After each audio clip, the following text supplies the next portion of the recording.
Let's learn to animate.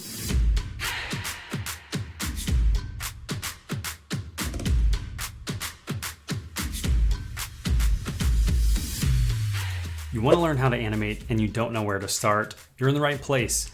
This is a free course that you can learn the principles of animation. It doesn't matter whether you want to learn 2D animation, you want to learn how to do it in After Effects, Blender, Maya, wherever. You need to understand the principles, and that's what you'll learn in this course. Thanks for watching. Welcome to this class, Principles of Animation, the Art of Appealing Motion for Beginners. My name is Lucas Ridley, and I will be your instructor. I've been a professional animator for the last 10 years, working on movies like Disney's Aladdin, Avengers Infinity War, Ready Player One, and video games like The Last of Us Part 2. The animation principles should never be learned in the vacuum of a single software. When you're learning animation, it's important to understand the universal nature of these principles, that they can be applied to any animation medium. And so that's how we're going to learn them in this course. We're going to be taking a variety of animation mediums to help learn and demonstrate these principles.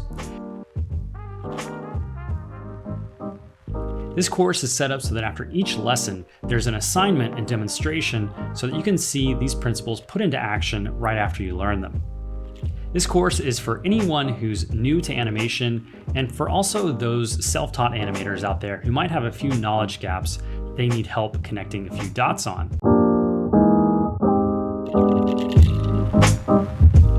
Learning animation is kind of like building a house.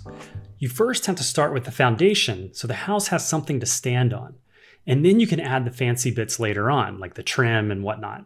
But if you started with the trim and all the fancy bits first, there'd be nothing for them to attach to, and the whole house would just fall down. You must first develop a solid foundation for the house to stand on, and then you can add that fancy stuff later on. And even from time to time, you have to refresh and keep your tools sharp on the foundation. And that's what this course is for.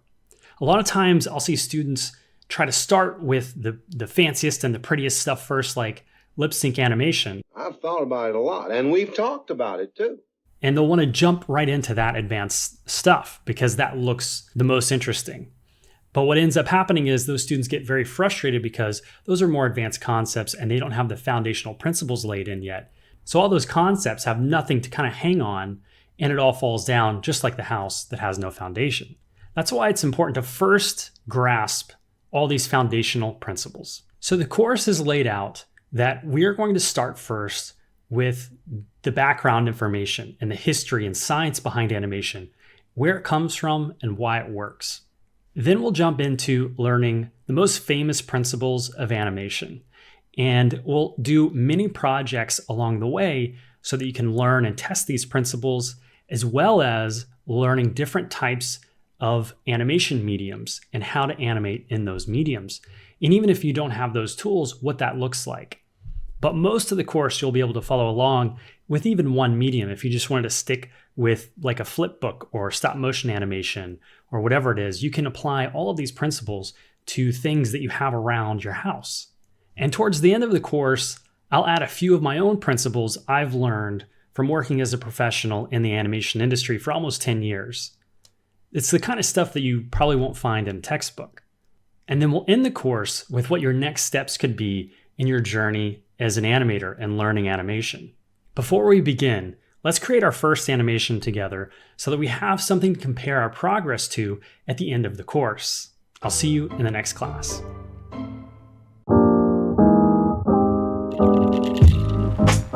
The creative brief for this project is to animate a line, and animate it any way that you want to. Part of the learning process is also coming up with ideas on how and what to animate.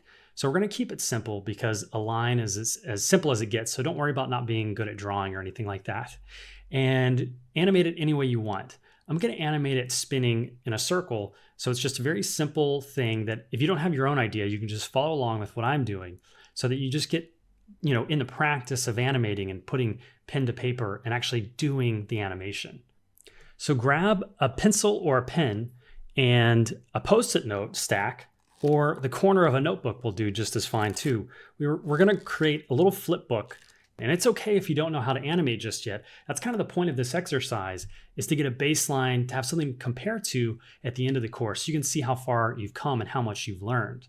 So we're gonna want at least 12 drawings so that we can see the animation work. And I like to start kind of a few pages in so that you have a little something to help with the flipping motion. So because I know I'm going to do 12 drawings and I want the line to spin around in 360 degrees, all I have to do is just divide 360 by 12 drawings. And that means each drawing needs to change by 30 degrees. So let's get started. Now, if you don't have any pencil or paper around, or if you would just prefer to use your computer, you could actually use your web browser to animate with free websites. I have a list of them in the PDF that's associated with the downloads for this course. So if you would like to skip ahead in the types of animation mediums we're going to use, you could go ahead and use that now as well. And keep in mind, now this animation medium then would be called 2D digital animation. Whereas what we're going to do with the Post-it notes and paper is 2D traditional animation. In a future lesson, we will be using this animation medium together, so don't worry about that. We're going to come back around to it. So for now, I'm going to get started with the Post-it notes and 2D traditional animation. So one trick to this is that I'm going to use the corner here because that'll give me more corners to work on if I wanted to try again, if I mess up or something like that. So if you work in a corner, it's actually better than working in the middle. It'll give you more room to work if you mess up. So let's begin. So I'm going to go a few pages deep here, and I'm going to just draw a straight line, and I'm going to draw it perpendicular to one of the edges so that I know where I'm starting and where I'm going. So I'm just going to draw a little line here. So I'm using a black pen so that it's a little more easily seen. And one other trick is, if you actually push down kind of hard, you'll be able to see in the next page where you had marked, so that you can know where your drawing was, so it won't go too off center and wobbly. So let's go to the next page, and I know I need to go 30 degrees, so I'll do something like that, and I'll draw one here, and then I'll go to the next page, and I'll draw another one, and I'll go to the next page, and just continue on. And you don't have to stay with 12 drawings. You can actually do more than that. So we're just going to go until, I think we have enough and it looks good. So you can already start to test it just even after a few drawings to make sure you're staying in the right place. So I'm going a little bit off. So I want to make sure I stay a little higher than where I'm going.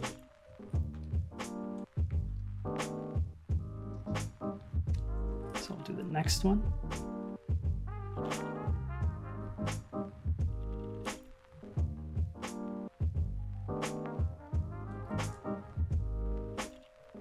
Go straight up and down again. So now we've gone 180 degrees. Just going to do that a little bit harder so I can see where it was.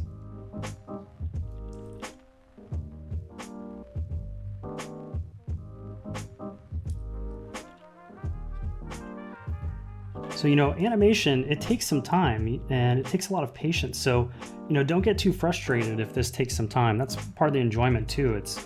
It's a bit of a meditation here. So now we just have 90 degrees more to go.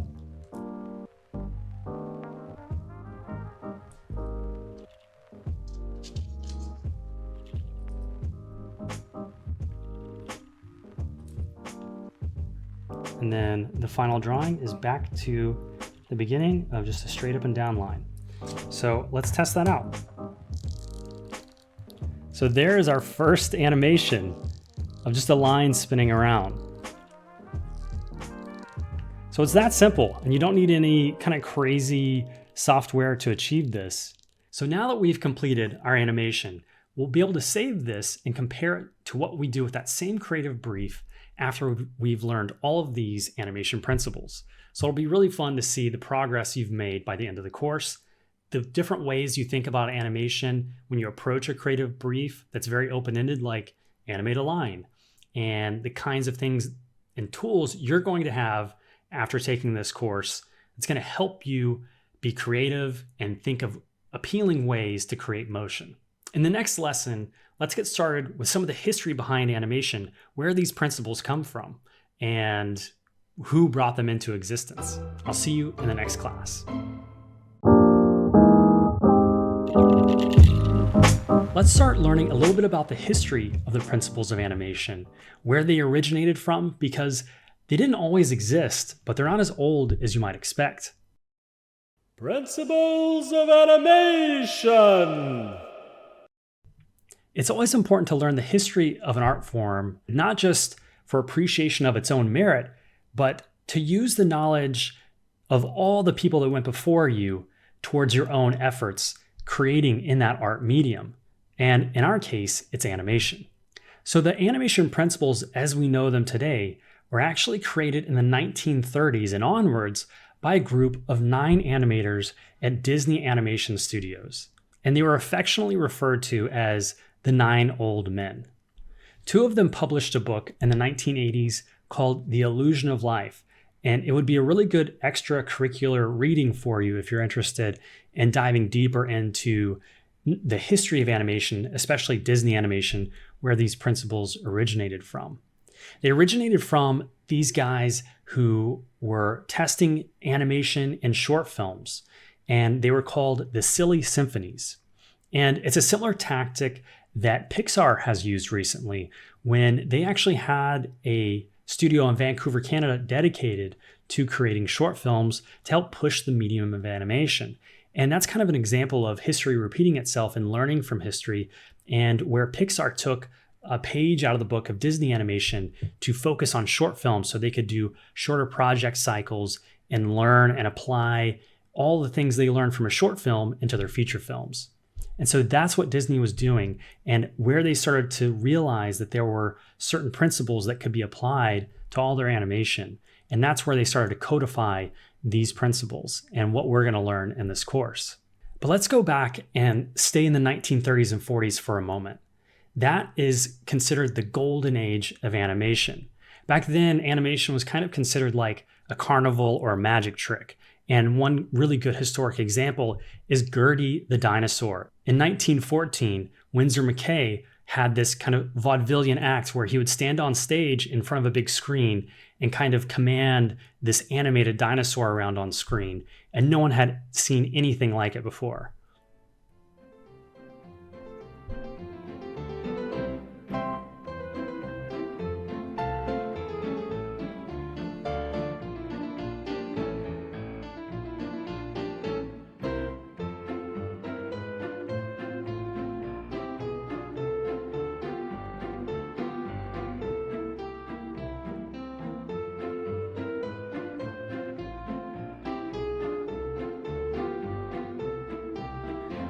Felix the Cat is another good example from this time period that the public saw regularly, but that character kind of lost steam over time. And the general public and production never thought that animation could make the leap from kind of this magic trick carnival show into feature films, and making the leap from something very short into something long like a feature film and compete with what at the time were called talkies, which are movies that had sound. So it was never really considered at that time that things that they saw as basically like a little trick could compete with the big, productions of something like a live action movie. In this golden age of animation, there were other studios in the game too. It wasn't just Disney working on animation. You had Warner Brothers, UPA, Fleischer Studios, and 20th Century Fox Terrytoons. But one of my favorite interpretations of Superman came from Fleischer Studios. So your assignment for this lesson is going to be to watch a few cartoons to see the progression of animation over time. Start with one of the silly symphonies called The Skeleton Dance from 1929. And then look up the Fleischer Studios Superman interpretation in 1941 called The Mad Scientist.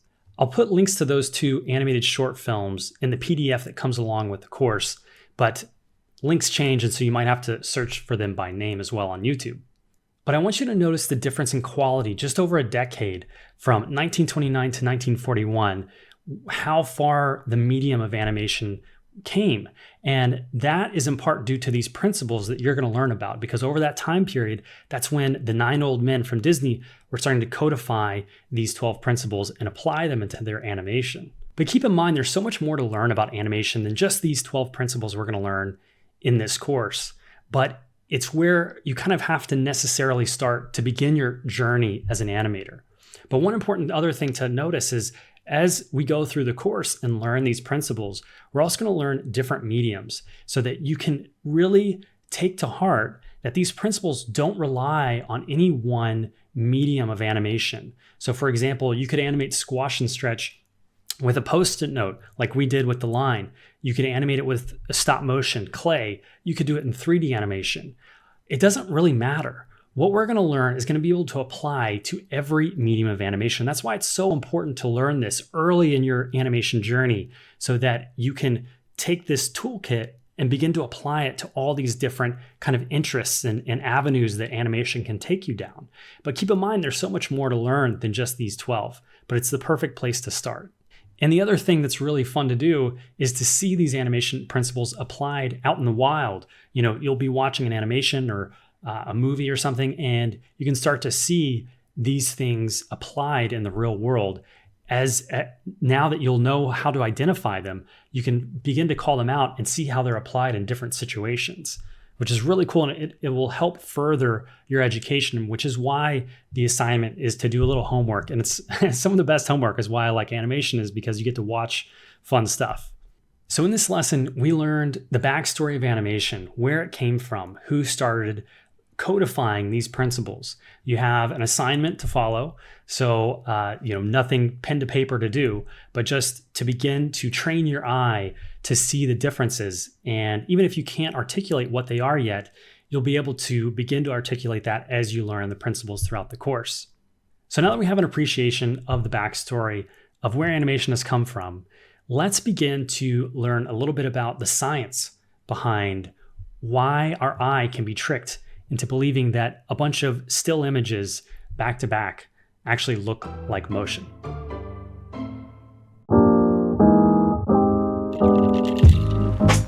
Animation works because of a natural phenomenon in our brain called persistence of vision.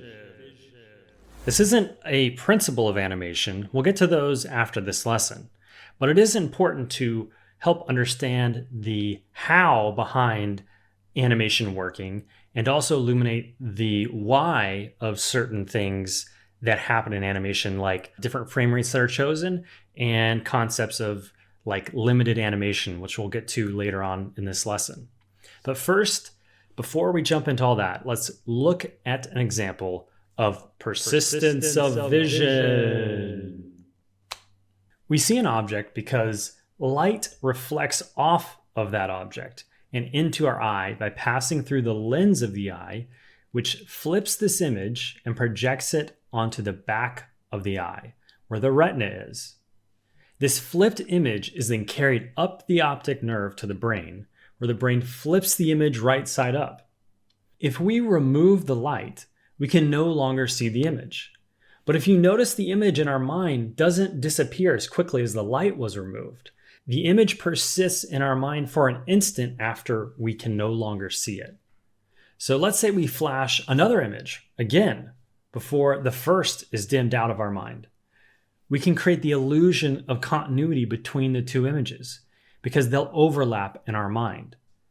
If there's a slight difference between the two images, like it changes position or shape, then our brain will perceive that as motion. This is essentially an optical illusion. And a really good example of this is the rubber pencil trick. So grab a pencil or a pen and try this yourself, because it's actually easier to see in person than it is going to be to see it on camera. But grab the pencil gently in your fingers like this and give it a very slow wobble motion. Our brain is interpreting where the pencil was and where it is simultaneously. So it's interpolating between these two positions that makes it look like the pencil is actually bending when it's not. That's persistence of vision at work. A more futuristic example of this is LED light strips that spin. So if you take a look at the image of this device, you see it's actually just one strip of LED lights.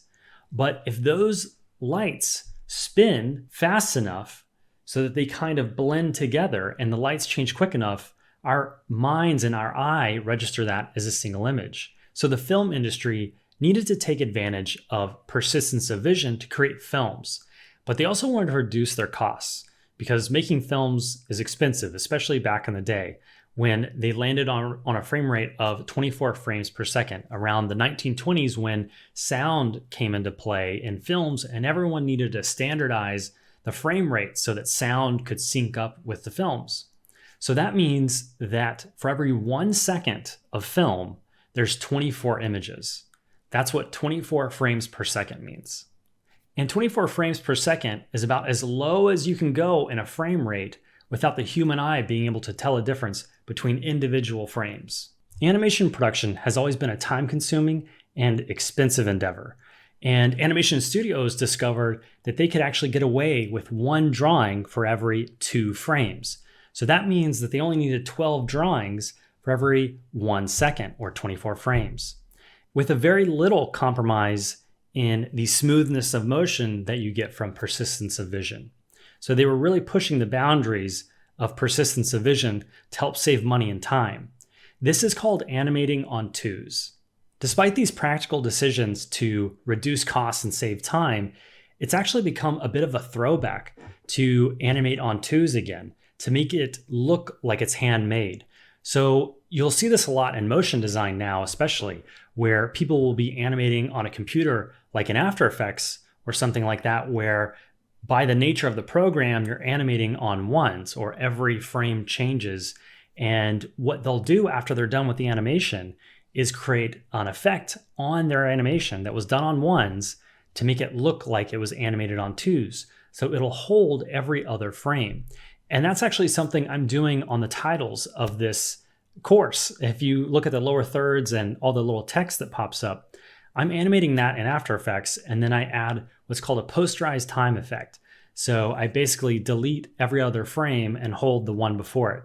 So you don't have to follow along, but I just wanted to show you what that looks like in After Effects, because it's pretty simple, but what it does is it gives something a handmade feel because we've trained our eyes to associate something animated on twos with a much more tactile, authentic feeling of it being handmade. So people will actually revert to that as something in their animation, even though they can make it smooth. But this is what it looks like in After Effects. You basically apply what's called the posterized time effect to your layer, and you change the number to be whatever frame rate you want. In this example, it's 24 frames per second to start, so I'm setting the effect to 12, which will create the effect of holding each image for 2 frames, instead of a new frame on every frame.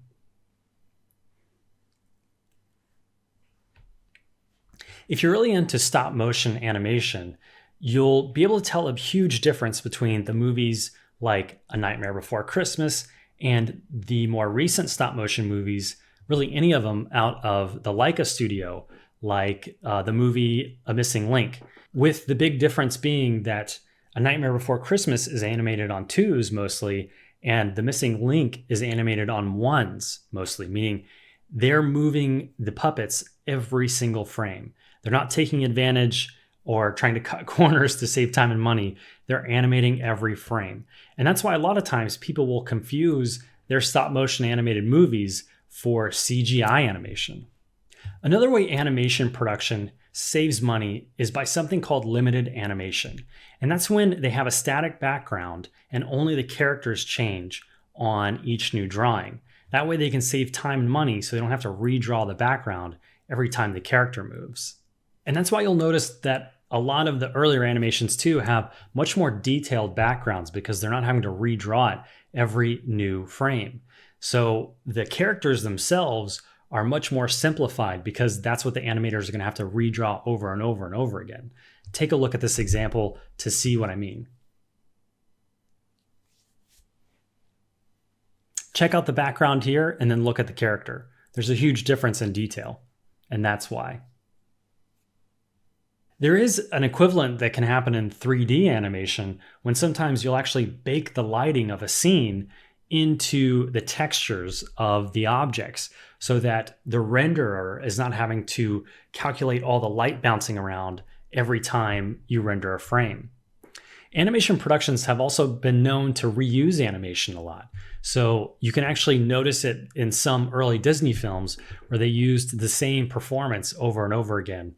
And that was to help save money and time so they could get the movies done and under budget. You'll also notice in TV animation, this happens a lot where the character is talking and they will stick a pose and just keep talking and only their mouth is moving. And then they'll hit another pose and then just keep their mouth moving. This is also a version of limited animation so that TV productions can crank out a lot more content than is required on a feature and under a shorter time span usually. So that's also another version of limited animation where they try to take advantage of static poses even in the characters. If it was what is called full animation, you would see the very subtle motions of a character talking and moving quite a lot. I'm overperforming right now, but you get the idea. Whereas in maybe a show like Family Guy, you'll get Peter to just stand like this and talk, and then hit another pose and talk. Whereas in a full animation feature film, the characters are always moving. And that's also a big difference between full animation and limited animation. And that's just a constraint of the time and budget and resources that each of them have. In this lesson, we learned about persistence of vision and how that's an important optical illusion to understand the how and why animation and film work. Then we learned about frame rates and why those frame rate numbers are chosen and how animation can actually get away with working on twos and what that means. Then we finished with understanding what limited animation was and how that can be used to animation's advantage to get things done for different constraints of different kinds of projects. So now we are going to move on to the assignment in the next lesson. And we are going to take what we've learned and really push the concept of persistence of vision by creating an animation with only 2 frames, 2 drawings. And we're going to trick our eye into believing that there's motion there. So let's take that knowledge that we now have and put it on paper. I'll see you in that next lesson. Welcome to your assignment for persistence of vision. We're going to push this optical illusion concept to its breaking point by creating an animation with only 2 drawings. So we're going to achieve this with something called a thaumatrope. And this was invented in 1825 by an English physician. And it was a popular children's toy, if you can believe it, back in the day. So the tools we'll need, I'm going to use my trusty Post-it notes again, and because they have a sticky back to them. And we need a pen. I'm going to use a permanent marker. Be careful if you use one of these. And because it's a thicker pen, it'll be easier to see the illusion once we start spinning it. And we need something to attach it to spin the thaumatrope. You can use string as well, but this is just easier for me, and I think it's less complicated than trying to tie knots and string. So let's get started. So for this animation, we're going to draw a bunny rabbit popping out of a top hat. So let's get started. And I'm going to start with the sticky part at the top here. And I'm going to draw the hat at the bottom. So I'm going to draw one curve here. And then I'm going to draw 2 curves for the side. And then I'm going to draw the brim of the hat as an oval here. And then draw the inside of the hat where the hole is. And then draw a little band here to signify the top hat. So, I'm a professional 3D animator. I'm not that good at drawing, so I trust that you can follow along and do this as well. So the next drawing we're going to do is the bunny rabbit popping out. So we have this one. We're going to gently remove this and put it sticky side up over here so that it can stay sticky. And what I'm going to do is actually grab my iPhone here and use a free flashlight app that actually has a white screen. So what you can do is actually use that as a kind of light table so you can see through the drawing. So I'm going to take a new paper and our drawing, and the sticky side is up right now. So I'm just going to rotate this so that there's a sticky side here and a sticky side here. So they are basically going to enclose each other so that we have a sticky side on both ends. And it doesn't have to be perfect, but somewhere in the neighborhood. And so I'm going to flip this over so that we can see through this and trace it. But I'm not going to trace it entirely because we need to leave room for the bunny rabbit. So I'm going to start with the top rim and just leave the very top part of it open so that we can draw the bunny rabbit. And then draw and trace the rest of it. So now that we have that done, we can get rid of the phone and draw the bunny rabbit, which is the fun part. So I'm going to draw a rounded bunny rabbit. So I'm going to draw a little belly here, and then I'm going to have the arms kind of coming out, kind of rubber hose style, meaning very bendy, and signify a little thumb there. And then I'm going to draw a very round face and then leave some room for the ears, which is very important for a bunny rabbit. So I'll have one ear there, and I'm going to do another ear, maybe bent. And then just give him some eyes, a nose, and a mouth. And maybe that kind of typical cartoon rabbit belly there. So there's our magic rabbit. Now the magic comes when we put this to the pencil. So grab your pencil. First we need to separate these pieces of paper. So very gently remove them from one another because we need to sandwich the pencil between them now. So I can start here. You could either start at the top edge, or we could go all the way up so that the sticky side will only be touching paper now. And it'll give our hands a little more room to spin on the pencil as well. So then now we have this sticky side, which is going to go here. And I just need to line up the corners. There we go. And then gently kind of mash these down so it'll keep the pencil in the center, and then just kind of gently mash those down so we will have our little thaumatrope. So there we go. So now all that's left to do is spin this bad boy.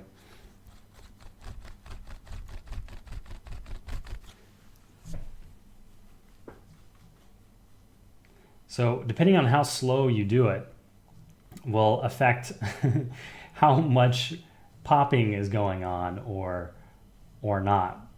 You can kind of make it look like he's there the entire time if you spin it fast enough, or if you slow it down, it'll look like he's popping in and out of the hat. So give that a try yourself, because the effect works much better in person than it probably does on film.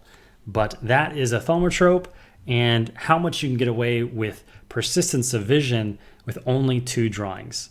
In the next lesson, we're going to start learning the 12 principles of animation so you can become a better animator. Thanks for watching. Welcome to your first lesson, learning about one of the principles of animation.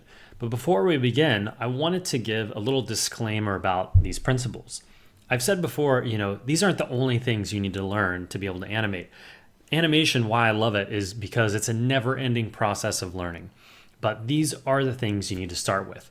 It would be like a chef who is trying to cook something but doesn't know what the ingredients are and has never tasted them. So imagine these 12 principles as like new ingredients that you've never tasted. So it may seem overly simple that we're breaking them down so much, but that's part of it. It's like tasting each flavor of an ingredient so you know how, when they combine, what they're all going to taste like. So that's what this is like, and making sure before we start combining things that we understand each element on their own. So let's get started learning our first animation principle called squash and stretch. And it's a very playful and one of my favorite principles of animation because it adds so much life to any animation. But it's exactly as it sounds. It is the squash or the compression of an object under stress or on an impact. And it is the converse of that, the stretch or the lengthening of an object into its extreme pose. And that yin and yang of an object is what we find in nature. It's how our bodies work. It's how our muscles work. They contract and they relax. They compress and they expand and stretch. You can also see it on a macro and a micro level.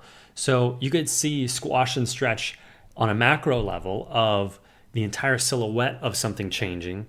So it's very obvious. And then you could see something on a micro level squash and stretch, like just the blinking of an eye or chewing of food and how the face even squashes and stretches. And then, again, on the macro level, if someone jumps, they compress down before they jump up. And so you have this squash and stretch that you can see kind of at every level once you start looking for it. So the most important aspect of achieving the proper squash and stretch on something is to maintain volume. All right, that's the key. And I have this water balloon here to help demonstrate that. So when I squash this water balloon down, the volume stays the same as when I stretch it out, right? There's no more or less water between either of these two poses of this water balloon. It's kind of fun. So no matter what it's doing, the volume, the amount of water in it stays the same. And that should be true of your drawings or whatever medium of animation you're using, because that will help sell the effect more. Because we don't want something to be, unless it's like the Hulk or something, changing size too rapidly. Because it'll catch our eye not as a charming quality, but as an error. And because we're not used to seeing like things change volume quickly. We're used to things having a volume and keeping them throughout their range of motion.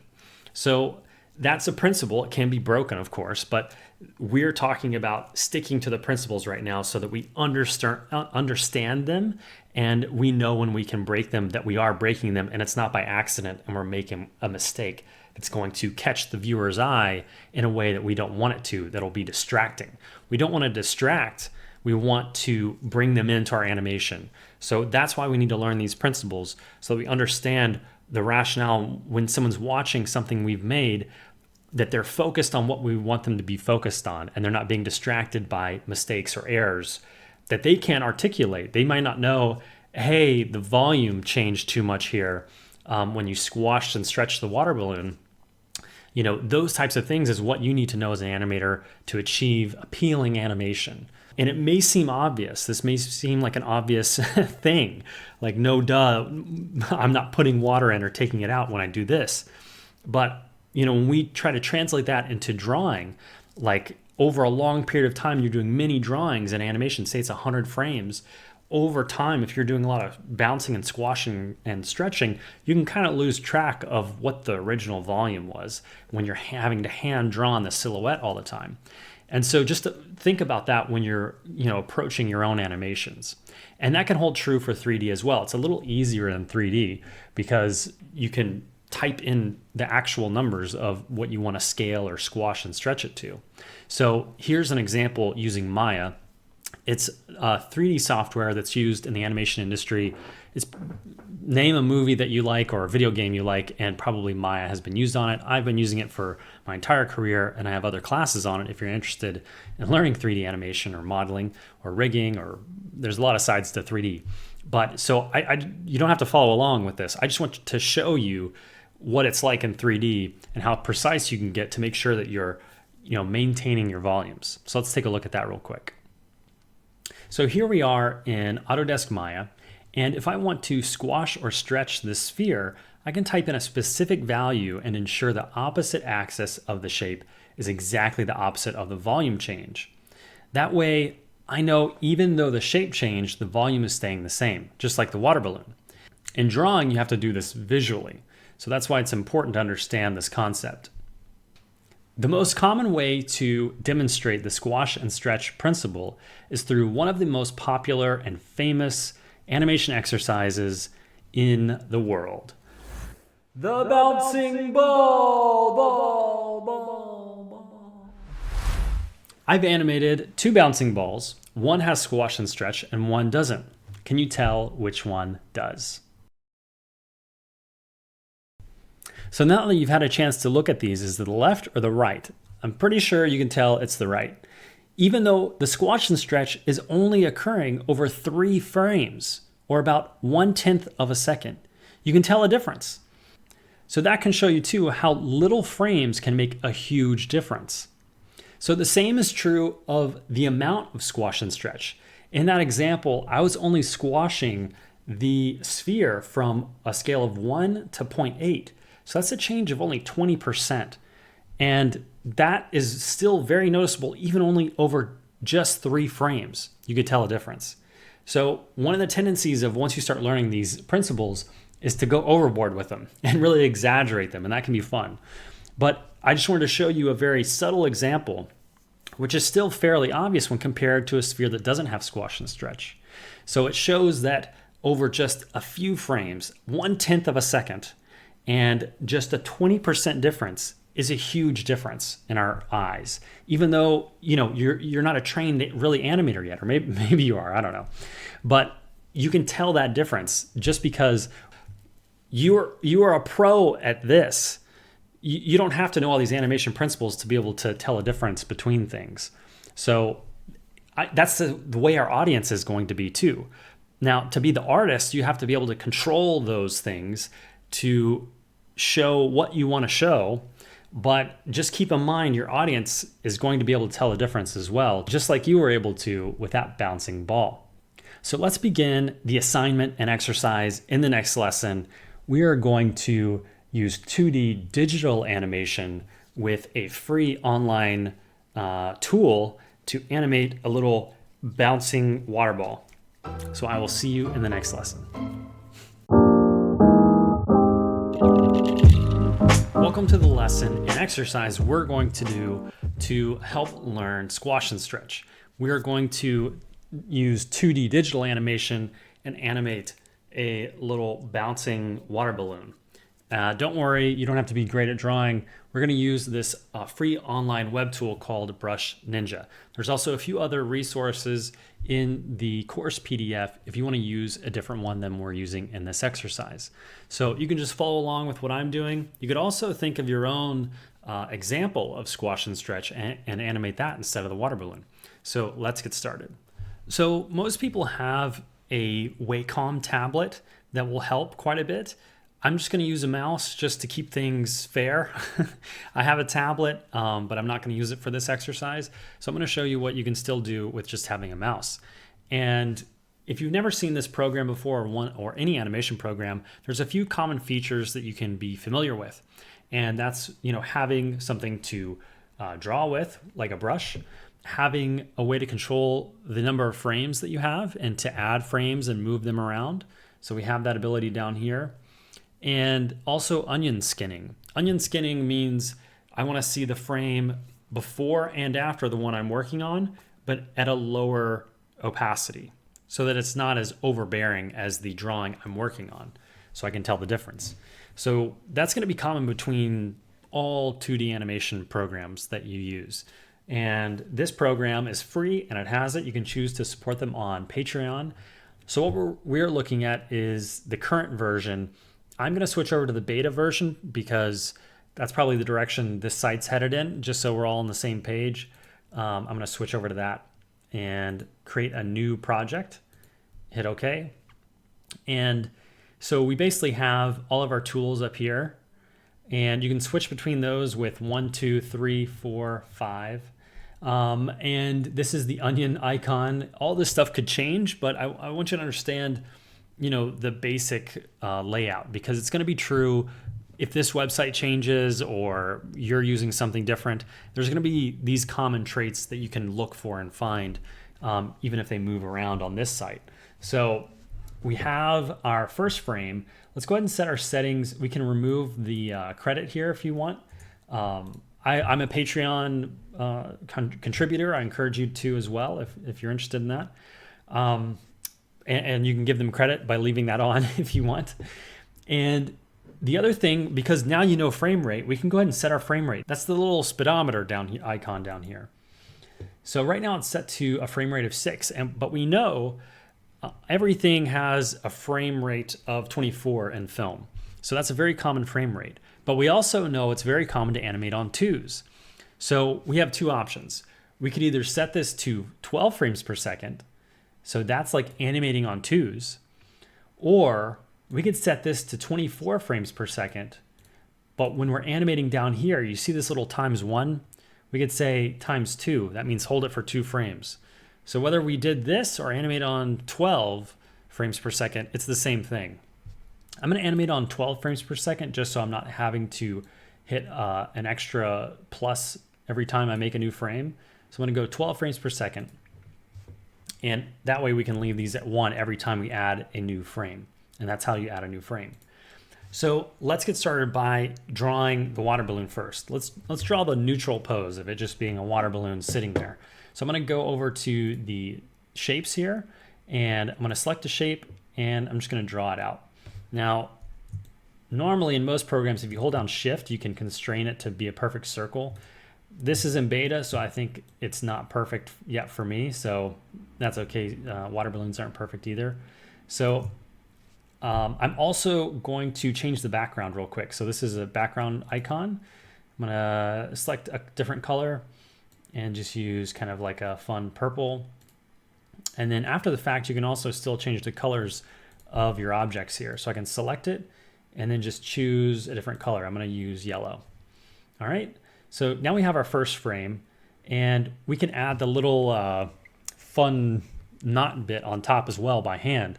So let's grab the brush and draw that. It's basically like an upside down triangle, depending on how you look at triangles.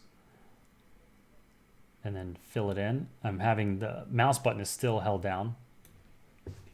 And the other thing I'm going to do is I'm going to move both of these down because I don't want it in the center. I want more room for it to stretch. So even though, I've made like mistakes or whatever, it's not that big a deal. I can use the cursor here, just click, drag, select both of these, and then just pull them down. Cool. So let's move on to the next frame. Let's do the squash frame. So I'm going to add a frame, and instead of adding it, let's duplicate it. So let's go back to the first frame and choose duplicate. That's the kind of 2 squares icon here. And if you hover over it, it'll show you that's what that is. I'm going to delete the one that's empty. And so now with onion skin on or off, we can't tell a difference because the frames are identical. But as soon as we start to move this, we can see the sphere we had behind that on the other frame. So we can use that as a guide to know where we came from on our new drawing. So when we want to squash, we have to remember to keep the volume. So when we're drawing it, or in this case, we can manipulate it. If I scale this water balloon down, I need to scale it out in the same amount. So if I scale it down this much, I can think, okay, I took away this kind of grayed out yellow volume. I need to add that back in on the sides. So let's add that back in over here in the same amount. Now I want to go a little more extreme with my squash, so it's very obvious. So I'm going to do it a little bit more. And this is kind of the fun of animating is, you don't have to know exactly what you're doing as soon as you start working. You can play, you can figure it out as you're messing around. So I want to make sure I grab the whole thing. So I'm going to click and drag and then move it down. And again, we're using the cursor icon over here. So now just between those two frames, we have a squash. Now let's make the stretch. So I'm going to duplicate the original just so I know we're staying with the at least starting point of the original volume. So let's click and drag the top part and then move that up. I'm just going to move it totally out of the way so we can just deal with this. So I'm going to stretch this up. And again, because we're stretching, we're adding volume. So we need to take it away from somewhere else, and that's from the sides. So I'm going to take it away from the sides, an equal measure, and ask myself, is the amount of volume here, I'm going to go to this middle frame so we can kind of see them overlapping each other. Is the amount of volume I'm adding here the same amount that I took away from the sides here? And I think it's pretty close. So those are basically the only poses we need to do a squash and stretch exercise. We can have a little more fun with this and make it into a dancing, what I would call a dancing water balloon by, let's have it go out to the side. So I'm going to select both of these and I'm going to rotate it using the top little handle here, and you can actually rotate it. And I'm going to recenter it so that the point of contact is in the center is going to be the same. Then I'm going to duplicate this one. I'm going to do the same thing, but for the other side. So I'm going to rotate this and then go over here. And they're going back and forth about the same amount of rotation. And again, I center it back up here. Now, the one thing I kind of want to do on the squash is make this a bit more three-dimensional and squashy, because we just kind of flattened it. But if you watch this thing, you know, it's a bit more, there's a bit more on the bottom than there is on the top. So let's add that with the brush. So I'm going to take a brush and I'm just going to kind of brush here and add some to the side. Now, as I'm adding this, you could also ask yourself, well, shouldn't I be taking it away from somewhere? And you would be right. So we could do that with the eraser tool, or we could scale down the oval that we already have. I think I'm going to try to scale down the oval just a little bit more. And then I want to click drag just the top piece and then bring that down a little bit more. So it looks a bit more, you know, there's more volume on the bottom because we're also dealing with gravity. So if I play that back, it's going to be very, very fast and it's dancing pretty wildly. But what I want to do is loop this so it goes squash to one side, stretch, squash to another side, stretch, and it does that over and over. So what I can do is duplicate the squash and put it in between the two stretch poses and do the same thing for the neutral pose. And this neutral pose would be considered like an in-between. You know, it's helping marry the two extreme poses. So I'm duplicating that and then I'm putting it on either side so that it has somewhere to go from here to here would be too big of a jump, right? From stretch to squash, we don't want to do that. We want to, you know, have a little bit of an in-between so it doesn't flicker.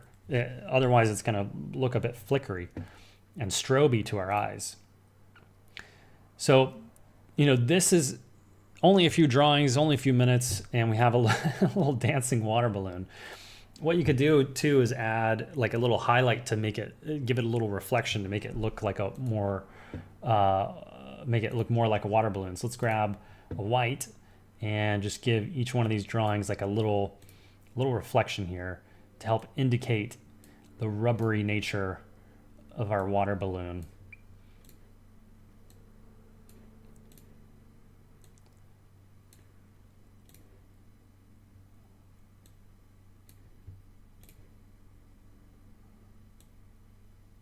Oh, that wasn't. So you can hit undo if you make a mistake, Command Z.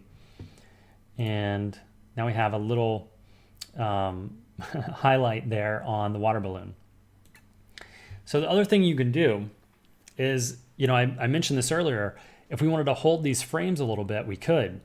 So instead of having to actually redo the drawing, we can just say +2. So I'm going to do that on the extreme poses. So that we spend a little more time at the extremes, because to change direction takes a lot of energy, and to change direction quickly, it can be a little jarring to the eye. So when we make those big changes, it might feel better to have just a little bit more time on those extreme poses. And you can play around with that. And that's really fun about this effect here on the frames is I didn't have to spend all that time redoing the drawing to actually hold that for another frame to test the new timing that I was interested in. So if we wanted to export this, all we have to do is just go up to export, and it gives us options to use as an animated GIF or GIF if you're one of those people. So choose animated GIF, it'll ask me where to save it, and we're good to go. As we go through the course, we're going to get a little bit more complicated with the tools I show you. And, by the end of the course, you're going to be able to add and combine and arrange all these ingredients of the principles of animation in the way that you want to make something super appealing. So stay tuned for the next principle of animation in the next lesson. Thanks for watching, and I hope you share what you make. I want to see these bouncing and dancing water balloons or any other example that you came up with, like our muscles. I don't have a lot, but I could do this, and that's the squash, and this is the stretch. So, get to animating and show me what you make. See you in the next lesson. Hey, I just want to interrupt quickly to say thanks for watching this video, and if you enjoy it, please click the like button down below. It helps others find this free course. And again, if you want to jump into 3D animation after this, you can watch this free course here on the channel as well. If you want to get the rest of this course after you finish it, you can find it at digitalcreatorschool.com. There's a link in the description. Our next principle we're going to learn is slow in and slow out, otherwise known as ease in and ease out. And it's basically a reflection of Newton's first law of motion. So we're going to get into a little more science and physics here. But it basically says an object at rest tends to stay at rest, and an object in motion tends to stay in motion unless another force acts on it. And in our case, living on Earth and being a human, those forces are typically gravity, friction, and in animation you could have the forces of another character or object. So we need to root our animation and motion in familiar forces, even if we're going to caricature them, because our eyes are used to seeing things move in a certain way. And when they break those rules, it can be a bit jarring and distracting as opposed to charming and inviting.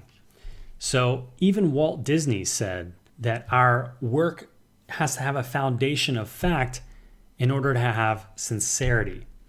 And what that means is it just needs to reflect what we're used to seeing to some degree, even if we're going to caricature or exaggerate it, because we're used to seeing things move in a certain way based on the real world physics that we live in and expect to see in motion of objects.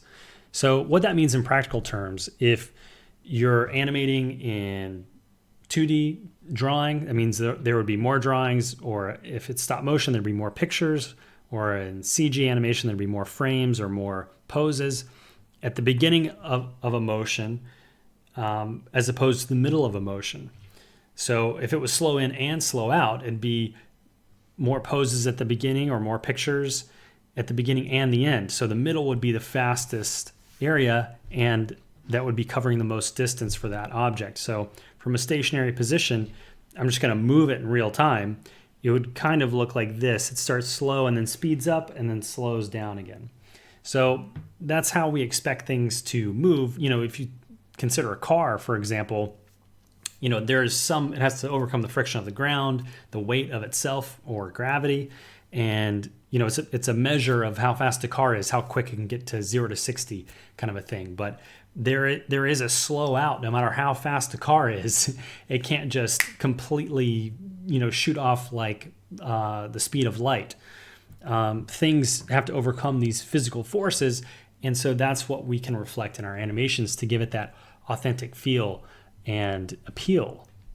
Now, if you animate without this principle in mind, it can make your animations look quite robotic because robots move in a more linear fashion, and the instant torque of electronic motors kind of allows them to overcome those initial forces that we aren't used to seeing as much. So, I'm moving a bit more fluidly, but if I was a robot, it's a bit more jerky motion, and that's a linear thing. So, if I was to do the same example with this little toy, it would be even the entire time. It wouldn't speed up or slow down. From the first time it moves, it would be the same speed. Now, even if you slowed that down, because I'm a human moving it, you'd be able to tell that I was slower at the beginning and slower at the end because I'm trying to stop the weight of my own arm even from going, let alone the weight of this. So it can be important to know that to avoid robotic looking things or to embrace it. Like I animated robots on the movie, one of the Transformers movies. So it's important to know when you can break these rules and intentionally lean into breaking them. And one of the most common exercises in animation to help sell this principle is a character lifting a weight. And that's because the weight is imaginary. We have to put that weight into the object through these principles. And one of the main ways is ease in and ease out, because a heavier object will take a lot more force to overcome gravity or that object's mass. So, if I was to pretend that this object was really heavy, I would do a lot of different body maybe motions, but my arms would get straight, I'd pull, and it'd go very slow. If this thing was very light, like it is, I would just do this and it would feel light and it would look light. So when you're animating, it's all made up. So you have to mimic those actions to make it feel heavy or light. So let's take a look at the bouncing ball example one more time, but instead of on the left side, it having no squash and stretch, we're going to have it have no ease in and ease out, or slow in and slow out. Can you see how the left ball feels robotic and feels as though there's no weight to it? But the ball on the right, at the top of its bounce, it slows into the top position as gravity slowly overtakes its motion upward to begin slowly pulling it down again, or to slow it out back into that falling motion. A mistake to look out for when you're starting to do these types of exercises and a bouncing ball, one I see a lot of time is students having just learned this principle and doing a bouncing ball test will actually slow a ball down on impact. Now, the ball doesn't know that it's coming close to the ground, so we have to think about why would it slow down? The force acting on it is consistent, and it's gravity. And if there was no table there or floor there, it would just keep falling until it reaches terminal velocity, like you do in skydiving. It would just keep falling until that falling is interrupted by the ground, which is hopefully not like skydiving.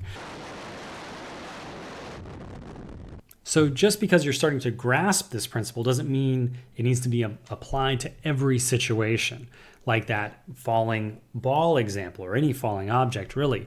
It will continue to speed up until it reaches terminal velocity unless something intercepts or interrupts that falling. So when something is falling to the ground, it just keeps speeding up. It doesn't decide, I'm getting close to the ground, I'm going to slow down, right? That doesn't make sense. So look out for stuff like that and really start to wrap your head around this principle in the context of exercises like that. So one term you might hear in animation, and especially in regards to slow in and slow out, or ease in and ease out, is the term spacing. And spacing refers to the amount of distance between each pose, basically. So let's take a look at the bouncing ball example one more time, just so that we can learn this new term as well and how that applies to this principle. So if we look back at the bouncing ball on the left, it has even or linear spacing. The speed stays the same on the way up and on the way down, which means the distance between each pose is the exact same. That's even spacing. So that's just not physically correct in this case, right? So it's also boring to watch. Even spacing doesn't help communicate the weight of the object, and it feels quite robotic as well. So because the ball on the left is even spacing, you might think the ball on the right is uneven spacing, but that's not the case. The ball on the right has a gradual, incremental, consistent change as it slows into the top and slows out. What uneven spacing means is that it has an inconsistent distance between each frame. So instead of a gradual change, it could be a big change and then a small change and then a bigger change than the last one it had and then a smaller one than the third. There's no consistency to the motion. So it can feel quite erratic, and it can happen sometimes in animation when you are having a hard time keeping track of more complicated animations like character animation, when there's a lot more moving pieces. In the next lesson, let's do our first stop motion animation exercise and get a little practice using ease in and ease outs, or slow in and slow outs. I'll see you in the next lesson.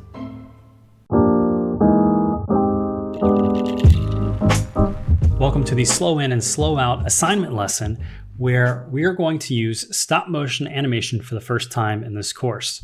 So if you want to follow along with the stop motion, you can. If you don't and you want to use one of the other mediums we've already discussed, then you're free to do that as well. So if you want to follow along with the stop motion, we are going to need a camera. And in this case, I'm using my iPhone, and we need an app. And there's many stop motion apps out there, but I'm using one called Stop Motion Studio. It's free. It's on iPhone and Android. So I encourage you to get that app. And we also need a tripod, because when you're starting out doing stop motion, you want to have the camera stationary. You don't want to be moving the camera around a lot, or even trying to do handheld. Do not do that, right? Because your camera will be moving more than the thing you're trying to animate, and it'll be hard to watch. So you want to be able to have your camera stationary, and you need a tripod for that. And you can make a tripod out of a lot of different things. So I, just to demonstrate that, found some chip clips here, and I can actually just clip the corners, and that does a pretty good job of setting up a nice little tripod for me. So I'm going to try to record the screen here. It keeps not wanting to record the screen. Let's open up the app now. And so now we're in Stop Motion Studio. I'm going to click Create New Movie here. And so what we're going to do is we are going to animate this Post-it note here. This is going to be the ground. And so we need one other one that's going to be the one that's going to be animated. And let's just move it straight above this one, a certain distance that makes sense for our camera here. Move the camera into place. And once it's in place, I don't want to touch it.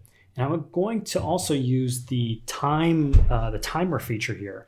So I'm going to click this little camera button here to go into the camera, and click the timer button here and turn on the timer. So it'll automatically take a picture for me, so I don't have to click and touch the camera, which can move the camera itself.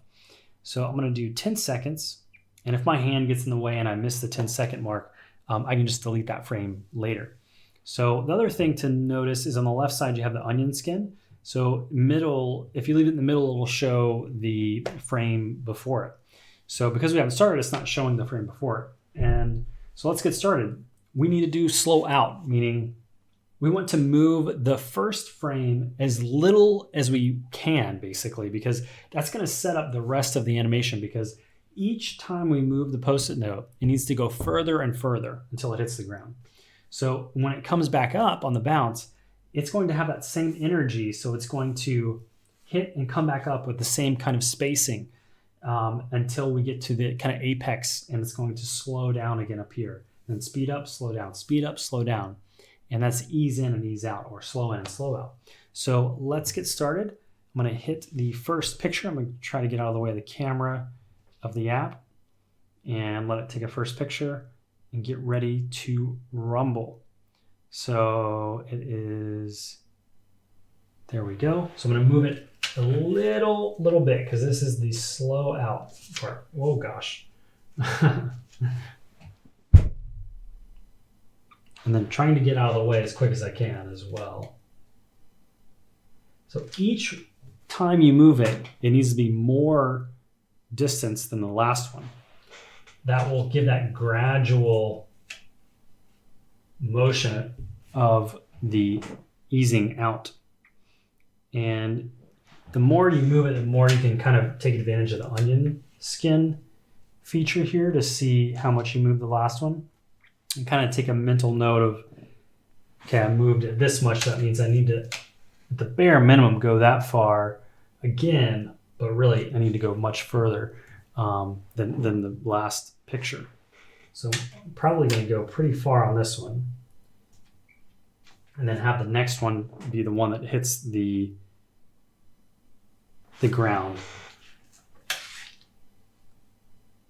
So I'm lining it up with the ground. And then we're going to bounce back up. So again, do not do a slow out here. It has a ton of energy because it picked up speed going down. So it still has that speed as it goes up until gravity takes effect. So I'm going to move it a little less this time than the previous move. And then maybe a half post-it note of a distance, and then maybe half again. Doing halves is a good way to kind of gradually do less and less when you just keep halving the distance. It's a nice little trick when you're having to do this visually. It can get kind of difficult. Just want to go a little bit. So we'll just do one bounce in this exercise. But I encourage you to do more bounces. I'm just going to stop that. And try and do maybe 3 bounces on your exercise. So I'm going to go back and make sure I'm not in the way of any of those. And then I'm going to hit play here. So it has a nice ease out of the first motion and the bounce, and ease in to the top of the bounce as well. So that's the principle at play using a new medium of animation, stop motion animation. So hopefully you found that useful, and I look forward to seeing you in the next lesson. The next principle of animation we're going to learn in this lesson is anticipation. And if there was a theme to all of these principles, I would say it's a theme of clarity. And anticipation would be at the top of that list in prioritizing clarity in your animation, making sure your audience knows what's happening. So anticipation is an action before the main action that calls attention to the subject so that the viewer knows something is about to happen. Without anticipation, the viewer might not register the action you're animating at all, or as well as they could if you had added some anticipation. Some common examples of anticipation that are physically required to do the action are things like throwing or kicking a ball and swinging a bat or a golf club, because you can't perform those actions if you don't first do the opposite of the direction of the main motion. For me to throw a baseball or any kind of ball, I need to wind up my arm backwards in the motion that I'm going to be headed. So I need to go backward before I go forward and throw the ball. So that's a common physical requirement. I can't throw a ball by just doing that. That's more like pushing a ball. So there are physical requirements to some motions that they require anticipation. One other common example that falls in this category is jumping. So let's take a look at me out in the woods jumping on a log.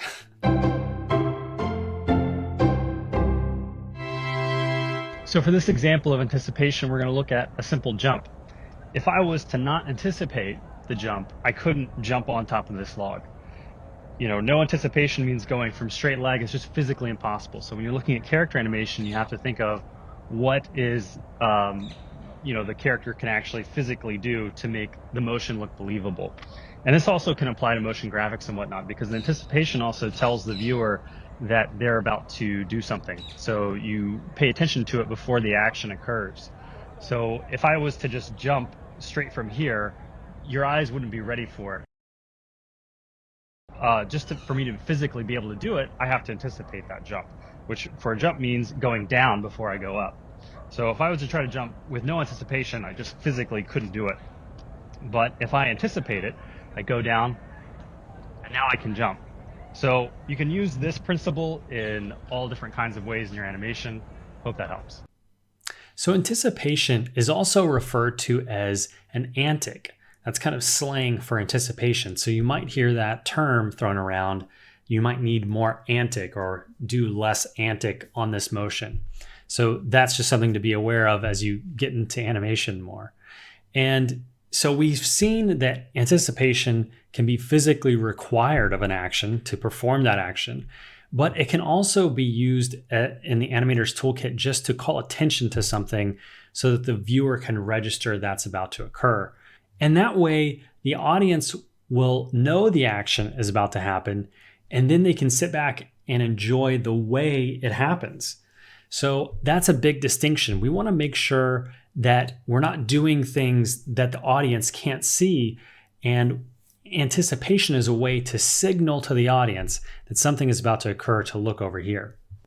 Anticipation can also be used to convey a sense of emotion or the mental state of a character if you're doing character animation. And anticipations don't always have to be big and obvious, like bringing your arm back to throw a baseball. They can be very, very subtle. They could be only a few frames, just like how squash and stretch was only just 3 frames. An antic could be very short, very small, but it just helps just that little bit more to call attention to something or to help convey an emotional state of a character. So let's take a look at a couple of examples of a head turn. So the first is going to be no antic, the second is going to be a small antic, and then the third is going to be a big antic. So here is me acting. First, we have no antic. That communicates surprise or urgency. Next, we have a very small antic, which signals the head is about to turn, and it's a more neutral state of the character. Finally, we have a really big antic that's a bit slow, which shows a heightened emotional state of the character.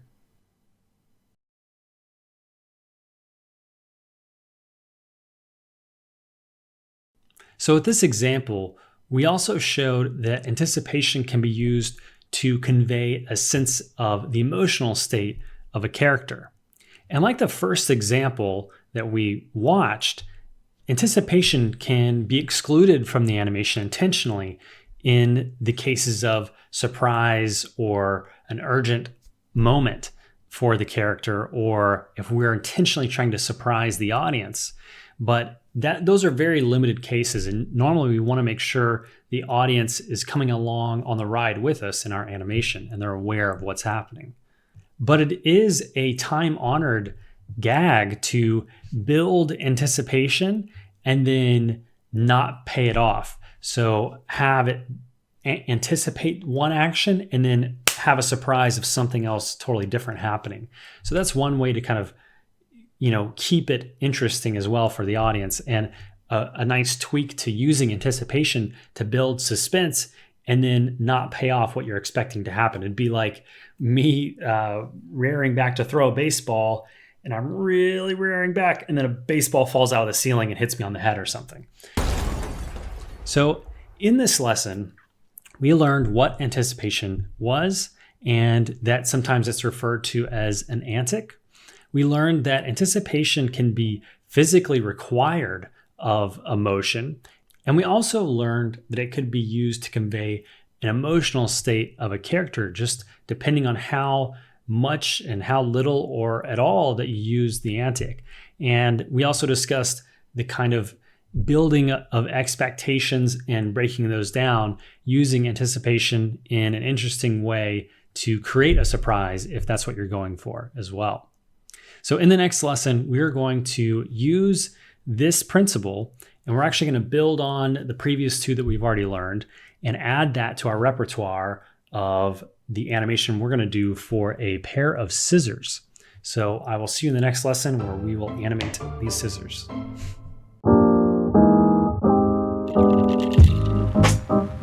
Welcome to the lesson for the anticipation or antic principle. So we're going to create a stop motion animation with scissors that incorporates all three of the principles we've learned so far. So we're building on each one and we're adding and creating a bit more complicated of an animation each time. So I like stop motion for these tests because we're not having to worry about being good at drawing and that being the limiting factor of us testing out these principles. So that's why I'm favoring stop motion for this one as well. And I am using scissors for this.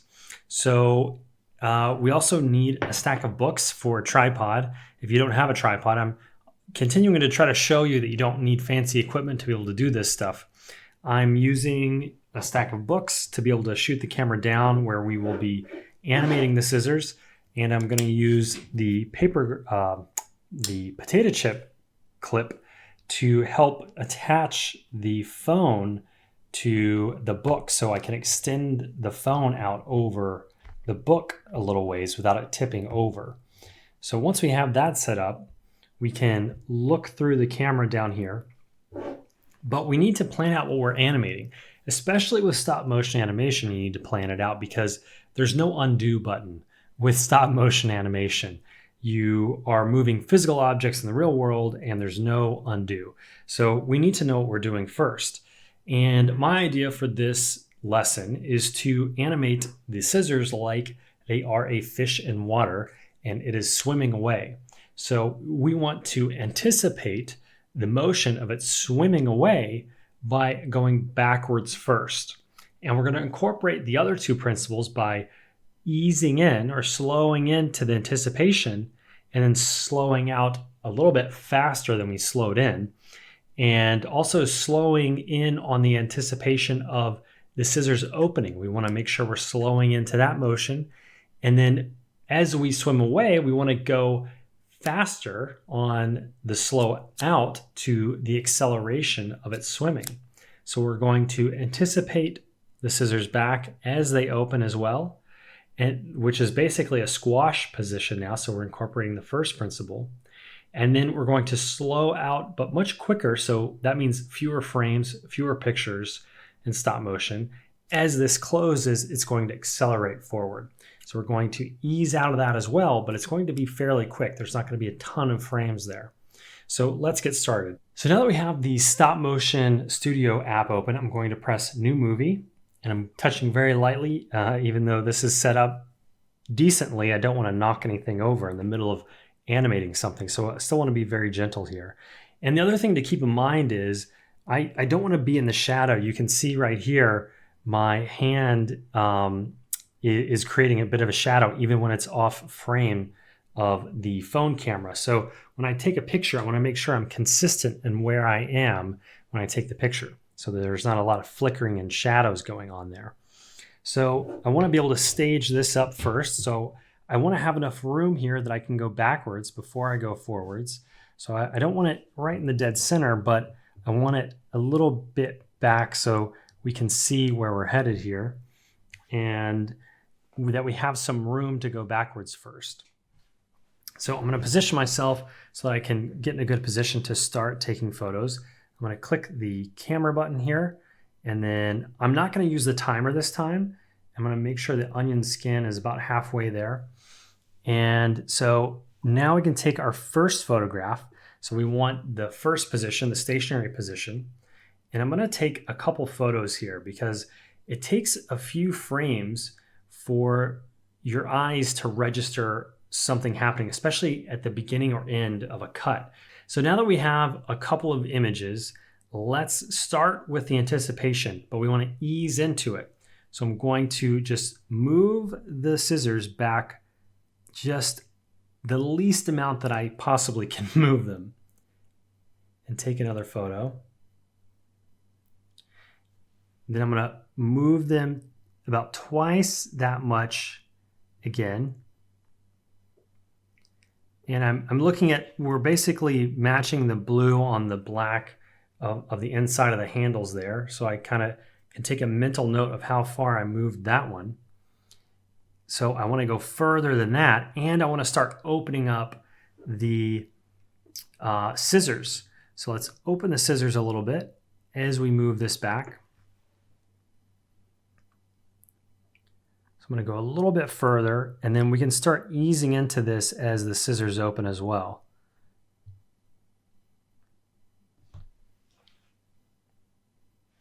So the other thing we can start incorporating is rotation.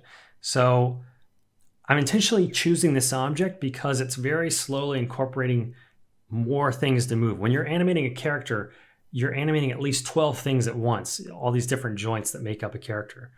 So with this, we have position where it is, we have rotation of the whole thing, and it can open and close. So part of the antic could be a bit of rotation. So it's ramping up like this, like a kind of a J shape or like a Nike swoop. So we could also start to rotate it here in this motion a little bit. So I'm going to just barely do that. And you also have to start thinking, okay, how much am I easing in on the translation? How much am I easing in on the rotations? Because those are two different things. And you have to keep track of those. So we've opened it a little bit. We have a further position, and we've started to rotate it. So I'm going to rotate it a little bit more. But I'm going to start easing into the translation. The rotation is just kind of getting started. So it's going to finish after the translation stops on the ease in. And I need to open the scissors a lot more. Not a lot more, but more.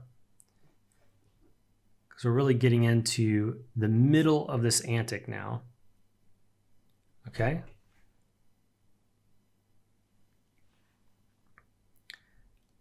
Now I'm going to start to slow down the rotation and start to really bring out the scissors here. I'm going to make sure I'm tracking the right scissor. I had the wrong blade. I was looking at the wrong blade here. Another good thing to keep in mind is the blue dot. So we can actually go back here and see where we're at right now. So I can hit play.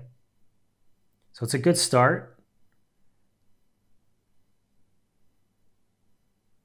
That rotation is maybe a little bit much, and it's going down, but that's okay. It's just something to keep in mind. And this doesn't have to be perfect. It's a learning process, you know. Don't get too precious with your animation as you're animating. Otherwise, you will stunt your progress because you'll be too worried to do anything. You know, it's not the end of the world. We're not doing brain surgery here. No one's going to get hurt. Hopefully, these are scissors. Be careful, but you know, keep it in perspective what we're doing here, so that you don't get too precious with what you're doing and too nervous to try something. Because then, what's the point? So I'm going to rotate this a little more. So I'm easing in on the rotation. I've almost stopped the translation backward, and I'm really favoring opening the scissors more.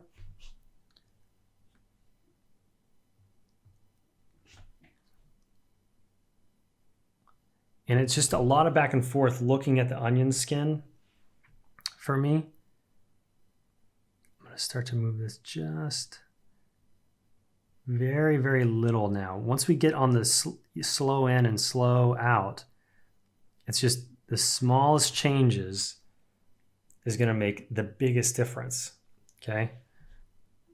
So I'm really doing next to nothing here because I want to have a bit of a hold at the back of the antic so that we can really appreciate, okay, this fish is really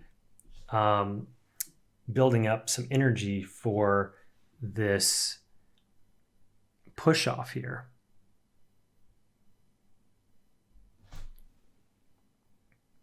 So I'm actually going to take 2 frames there. And then I'm going to start the slow out of the fins or the scissors coming down. So I want to make sure the center's blue part is kind of staying where it's supposed to be. Do a bit of an ease in here. I'm probably only going to do 2 frames here and start the acceleration right here and really push it off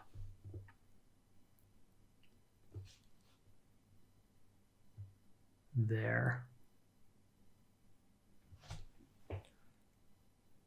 So now I'm really watching the blue dot here to see remembering the distance I did on the last one, and also rotating it in a more straight trajectory now.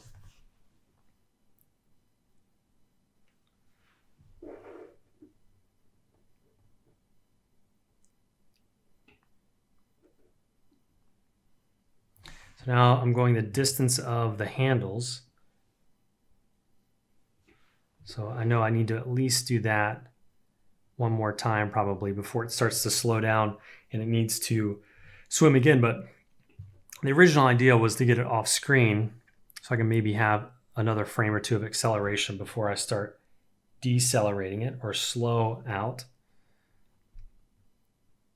Or excuse me, slow in.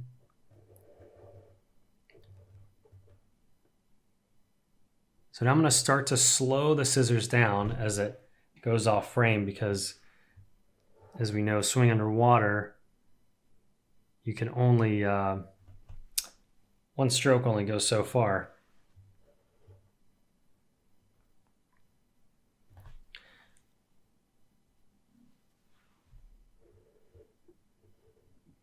Cool. So now we're totally off.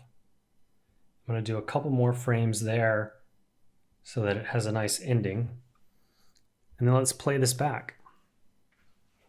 Let's go back to the main frame here. So now we have an antic.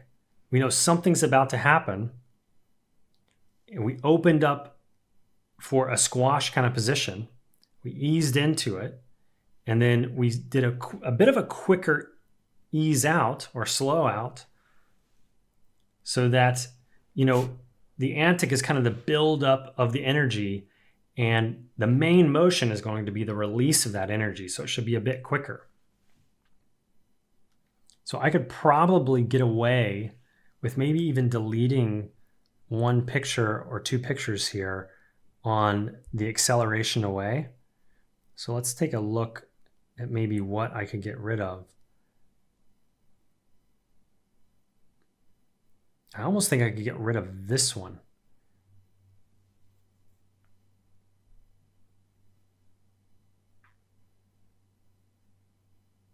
I'm going to cut it and see how that plays back. So that has a much better feel to it.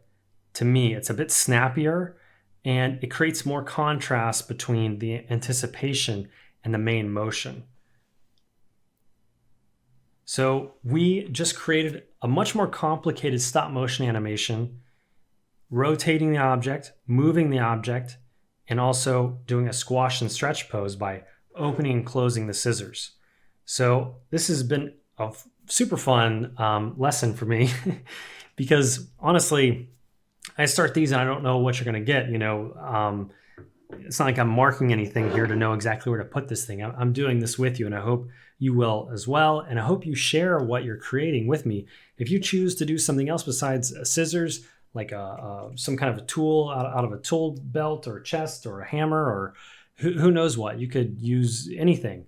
I'd love to see what you make and share with me in the course discussion or the questions and answer area. So thanks for watching, and I will see you in the next lesson.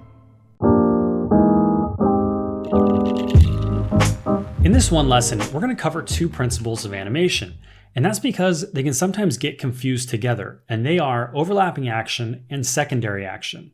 They're 2 totally different things, but we're going to start with overlapping action so we can be able to tell the difference between the 2 principles of animation.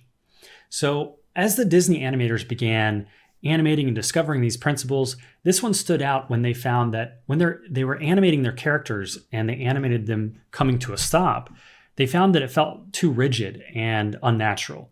And they used this principle to create more natural movement. And so this principle basically says that not everything stops at the same time.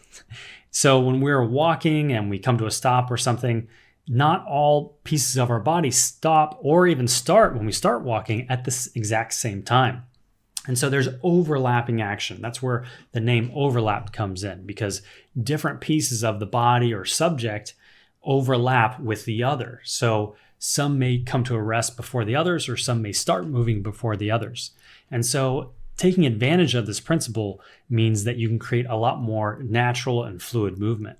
And if we want to get into the science of why that is, it's because of something called kinetic energy. And that basically means by the virtue of something moving, it has built up energy. And it takes time for that to settle to a stop or even start to create that energy.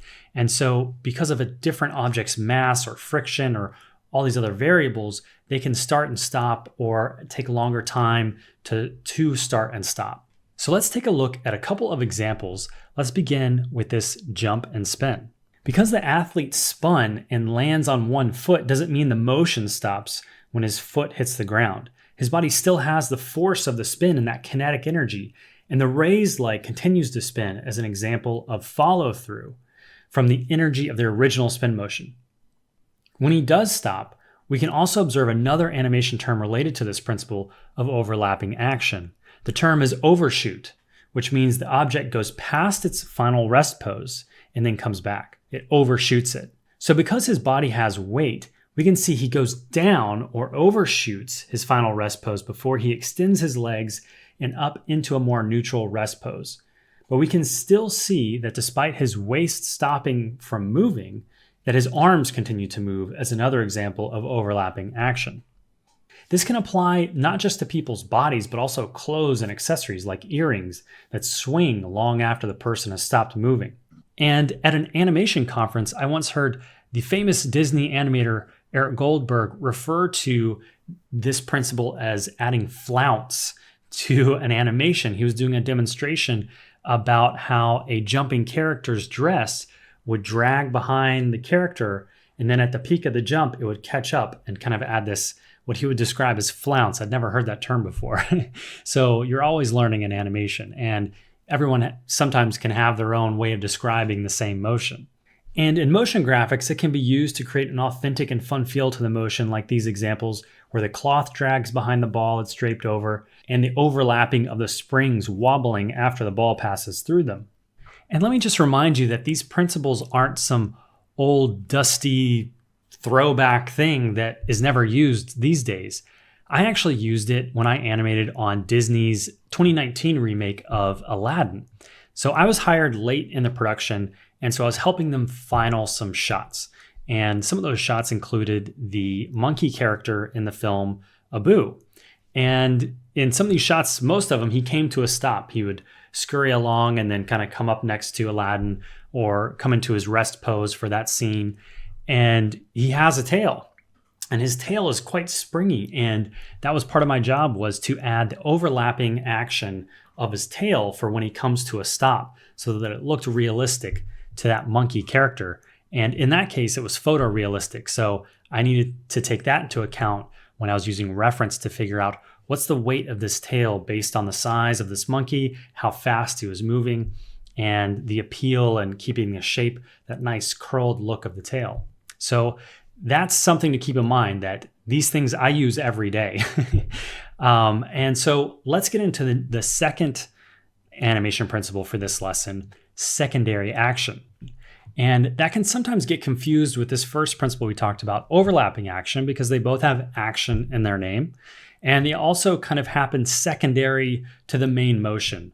But in the case of overlapping action, we've learned that's due to the kinetic motion, the kinetic energy that needs to be settled or started, and how that is offset or overlaps with the main action, and different pieces of the body move and stop at different times because of kinetic motion. Now, secondary action has to do with the actual performance choices and helping to convey the emotional state of the character. And what I mean by that is, take, for example, someone who's angry, and they're going to stand up angrily from a desk or a chair. And the main motion is them standing up, right?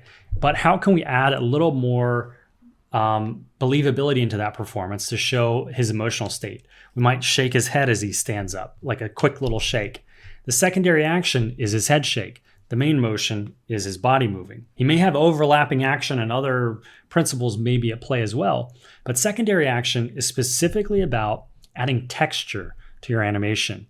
And what that means is adding that extra charming quality and specific acting choices for a character performance. So it has less application to something like motion graphics, and it's very much specific about a character performance animation. Sometimes these choices come later as the shot progresses and animators realize they need to find a way to plus the shot. And that's another term you might hear quite often, is trying to figure out a way to plus your work. Or you might be working at a studio and get someone else's work. Maybe they left the project and it's now your job to plus their work. So you have to start to think about and find interesting ways and interesting choices that's authentic to the character and the performance in a way that supports the main action. The secondary action is never meant to be overtaking the main performance. If it does, then it's no longer a secondary action. It should always be subordinate and support the main action. So an example of that from my career has been working on the movie Welcome to Marwen. I was an animator on that show, and the actor Steve Carell was opening a door for his love interest. And that movie was shot with motion capture, which means the characters were on a stage with suits on, and their motions were recorded, and they were given to us as animators to apply to the CG or the computer-generated characters. So in this one performance, he opened the door for his love interest. His love interest walked past him and inside the door, and that's the end of the scene. And the motion capture data got that fairly well. There's other details to that were too technical to discuss here that I had to deal with, but in general, that performance worked great. But part of my job as an animator is to find ways to plus these things when appropriate. And one of the things I put forward as an idea to my animation director was for Steve Carell to not just open the door, but as she passes him, for him to take his hat off and put it on his chest, kind of lovingly and longingly as she walks past him. Now, the main motion was him opening the door, and my idea for secondary action was trying to convey that she's his love interest. And what's something that I could do that didn't involve him talking, just a very simple gesture that supported the main motion of him opening the door, and it also communicated his feelings towards her. So keep in mind, these principles are not only in textbooks. I use these every day in my work. So in this lesson, we learned overlapping action, also known as follow through, is about the overlapping action of motions that can arise from kinetic energy of objects needing to come to a rest or beginning to move. Then we learned about how secondary action is also another animation principle and separate from overlapping action, even though they sound a little bit similar.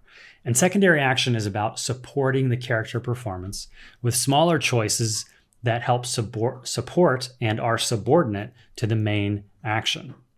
So in the next lesson, we are going to actually have an assignment where we animate a fish eating another fish, and we're going to use both of these animation principles at the same time on the same animation so that you can tell the difference between them even more. So I'll see you there. Thanks for watching. So in this lesson assignment, I'm going to demonstrate the last two animation principles we discussed, overlapping action and secondary action. And I'm going to use a bit more of a technical program to do that called Adobe After Effects. Now, if you're uncomfortable using that software, you've never heard of it, that's okay. You can still follow along and learn something here. You could also take some of my other classes that teach After Effects to beginners, but there's still something that you can gain from following along and watching these principles at work. and see how they're applied. And you could also recreate this animation yourself using stop motion or drawing or one of the other ways of using claymation. There's a lot of different ways you could recreate this yourself if you don't want to use a computer to do this. I'm providing a project file that already has the main actions animated. So all we're going to do is just focus on these two principles in this lesson. And if you're curious, I made this the artwork in Procreate, and maybe in the future I'll also have courses on Procreate as well, which is a fun tool, and you can also use that for animating. So the main action is done for you, which is a fish eating another fish, and it's going to loop. And what we want to do is add overlapping action and secondary action. The overlapping action is going to be the tentacle, the little distracting glowy orb light that you find on anglerfish. So when the fish moves, there needs to be overlapping action applied to it, meaning it's going to react after the main motion and settle on its own time and terms. So the other principle we're going to apply is secondary action. Now with a fish eating another fish, what's a way that we could plus the animation of that? And the way that I thought about it was we could animate the tongue licking his lips before he opens his mouth to bite. So it's still a secondary action. It's subordinate to the main action of him eating the actual fish. It's not too distracting. It supports the idea that he's hungry and he's about to eat. So it just adds that extra little something to make it a secondary action at work. So let's get started in After Effects. So I've created this file. If you are familiar with After Effects, you might be more comfortable dealing with this, but let me just explain what I set up real quick. The only two layers you're going to see initially are the two that you need to work with. And if you hit U on your keyboard, you can pull up the keyframes that are currently on there. And let me just play through the animation real quick so you can see part of what we're going to be doing. So the little fish comes in, he wakes up, licks his lips, eats the fish. Now the licking I've animated. I'm going to delete that so that you can animate that. And the one I'm going to demonstrate in this is the overlapping action of the tentacle and how to animate a little bit in After Effects. But if you did want to dig a little bit deeper into this scene, I hid the layers that you can't see here with the little shy layer here. So if you click this little shy icon, you'll get all the other keyframes and fun stuff I spent time doing and analyze the animation a little bit more. But to keep it focused and clear about what the assignment is about, I put those on shy layers, as they're called in After Effects, so that we can just focus on the tongue and the tentacle. So again, if you hit U, you can pull up the keyframes, and the tentacle is going to be animated with the puppet tool effect. And there's basically only two pins we're going to have to animate for that. So we've got the one at the apex and the one at the point. Now, let me just walk you through the animation I did real quick so you can kind of see some of these animation principles we've already learned at work. We have the main action, fish eats another fish. Well, how do we do that in a more appealing way? If it just opens his mouth and eats it, it's not very appealing. So I added some anticipation.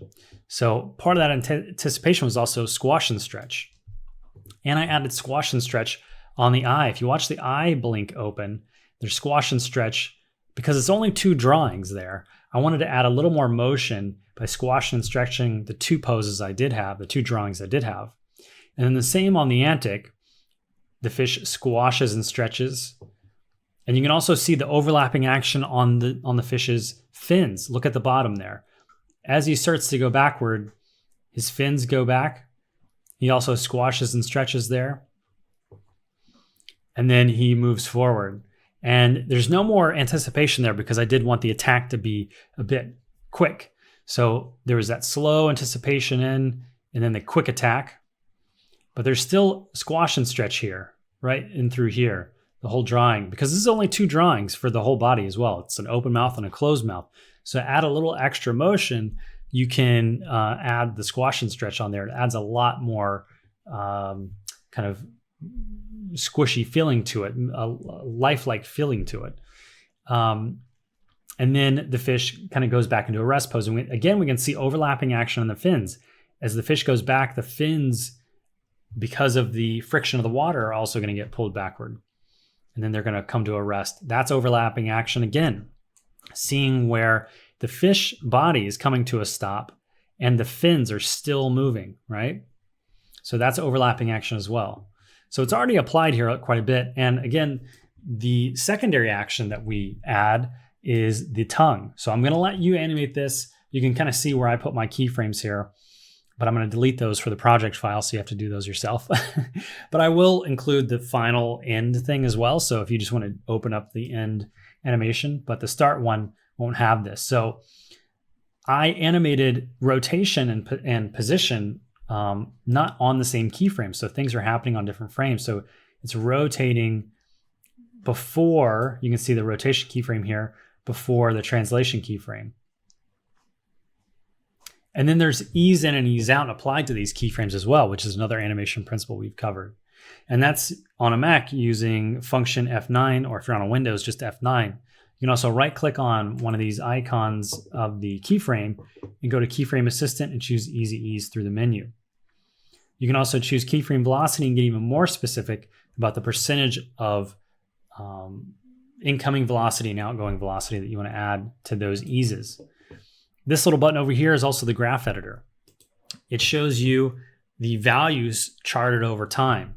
So this is a very important thing to learn and understand, because it's a part of every animation software basically. So it's basically just a value change over time. It's as simple as that. So that represents the keyframes we see over here. So let's get started animating the tentacle and its overlapping action. Now, the main one I'm concerned about isn't this, even though there is motion here, because it's attached to the body that squashes and stretches. It is also getting that treatment of squashing and stretching. So if I wanted to get very particular, I could maybe use this puppet pin to hold this in place on every frame. But that's would be more time consuming than we have time for this lesson. So what I want to focus on is the overlapping action we'll find after this big movement, because the fish is the driver of the force and the tentacle and the orb is along for the ride. And so they shouldn't be moving at the same time. The tentacle should be following the body. So if the body moves first, the tentacle should move after it. And right now they're all moving together. And that's what we need to break up with overlapping action. So let's get to where the main motion of the bite begins. And we'll set a keyframe on these two puppet pins. Command arrow and I believe it's control arrow on a PC are how you frame by frame go through an animation. So I can get on the exact frame where that begins, and I can tick these little icons over here to set a keyframe. So we have a keyframe now on where we know we want to start the overlapping action from. And then I'm going to go to where the motion begins to stop. So that's around in here. We can see the orb kind of stops its forward movement right here. So this is where I want to bring it back, because it shouldn't stop at the same time as the body. So I'm going to go to that end pose. I'm going to bring both of these puppet pins further back, because it should be dragging behind much more, because the body's what's forcing it forward.